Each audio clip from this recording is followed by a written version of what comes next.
Во Франции, в городе Нанте, проходит международный кинофестиваль, где уже более 30 лет показывают авторское кино. И вот здесь любопытная деталь.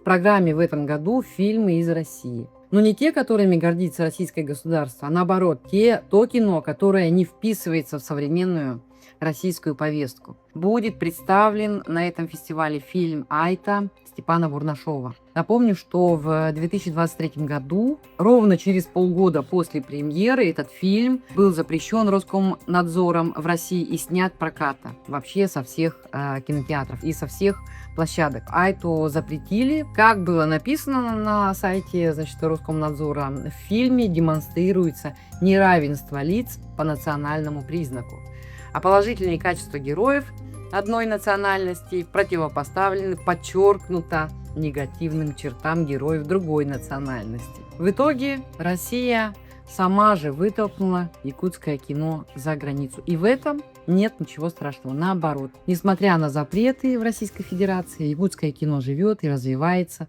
вне российской юрисдикции.